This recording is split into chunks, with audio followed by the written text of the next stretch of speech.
रमेश भिदुरी जी जैसा बदतमीज बद दिमाग इंसान मेरा ख्याल से भाजपा में कम ही मिलेंगे।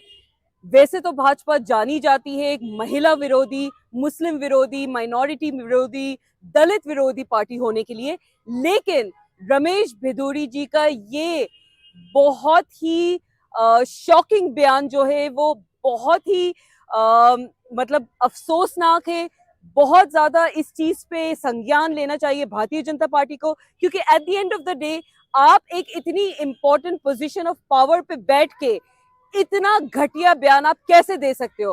प्रियंका गांधी जी जो हिंदुस्तान की बेटी हैं, जिनके पूर्वजों ने इस मुल्क के लिए अपनी जान तक गंवा दी है, आप उनके लिए इस तरह की बयानबाजी करोगे? एक ऐसी महिला जो सिटिंग सांसद है, लोकसभा की चुनिंदा प्रतिनिधि है, जनता ने इतनी भारी बहुमत में उनको लोकसभा में बिठाया है, आप उनके गालों की तुलना कालका जी की सड़क से कर रहे हो।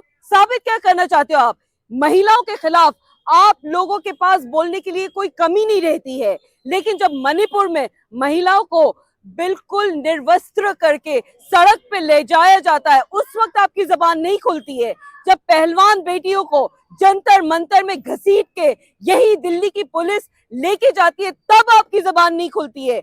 आप लोगों की पार्टी में महिला विरोधी, रेपिस्ट और तमाम इस तरह के महिलाओं से नफरत करने वाले लोग बैठे हुए हैं, जिसका संज्ञान ना भाजपा लेती है और ना आरएसएस लेती है, क्योंकि आरएसएस अपने आप को एक सोशल ऑर्गेनाइजेशन बताती है, आरएसएस अपने आप को समाज सेवी ऑर्गेनाइजेशन बताती है। तो क्यों आरएसएस में कोई महिला नेता आपको नहीं मिलती, कोई महिला रिप्रेजेंटेटिव नहीं मिलती, कहीं पे वहां पे महिलाओं का जिक्र भी नहीं होता है? तो आपकी सोच या मानसिकता या तो वाकई महिला विरोधी है, या आप लोगों को फर्क ही नहीं पता इस चीज से कि आप इस तरह की बयानबाजी करके, इस तरह के घटिया अल्फाज सिटिंग लोकसभा सांसद के लिए इस्तेमाल करके आप न सिर्फ महिलाओं का बल्कि पूरे हिंदुस्तान का सर शर्मसार कर रहे हैं। भाजपा कह रही है अपना प्रचार करने का तरीका है उनका, ये प्रचार करने का आपका तरीका वाकई में यही है, सही कह रहे हैं। वो नफरत भरा ही तरीका हो सकता है उनका, बेबुनियाद तरीका हो सकता है, इस तरह से नफरत फैलाने वाला ही तरीका हो सकता है,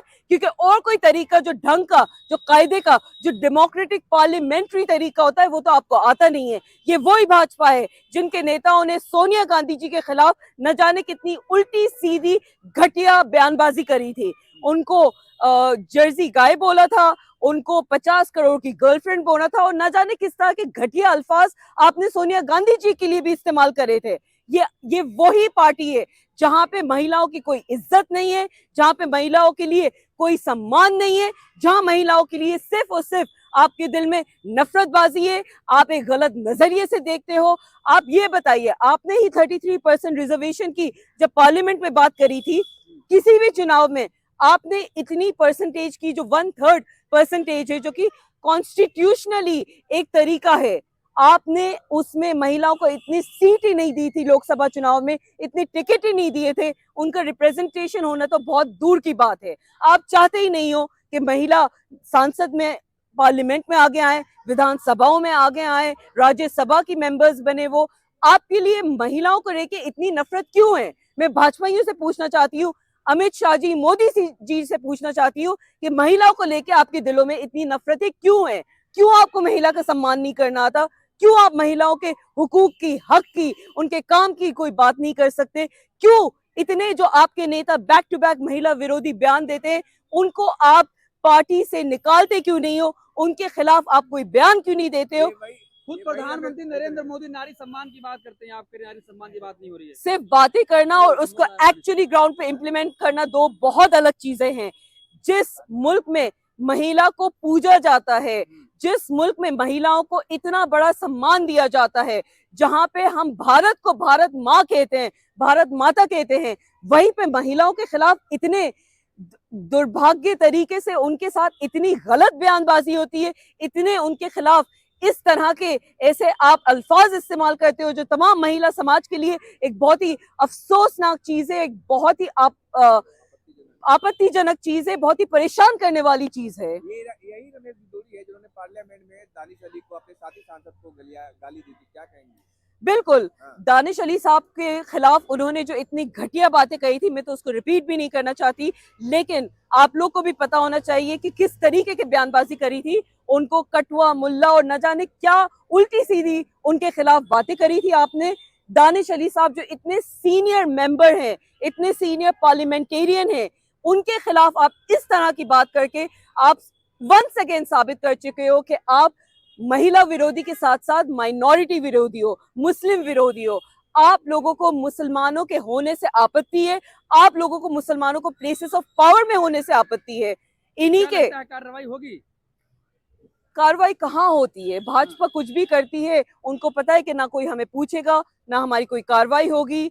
अनुराग ठाकुर जी के बयान आप लोगों को याद होंगे, उन्होंने कहा था कि देश के गद्दारों को गोली मारो सालों को। और जब एक्चुअली जामिया में प्रोटेस्ट हुए थे, जब सीए एनआरसी के टाइम पे प्रोटेस्ट हुए थे, तो उन्हीं का एक साथी, उन्हीं का एक लड़का, कपिल मेरा ख्याल से उसका नाम था, वो आके बाकायदा से स्टूडेंट्स पे गोली मार के चला जाता है, दिन दहाड़े सरेआम पुलिस के सामने।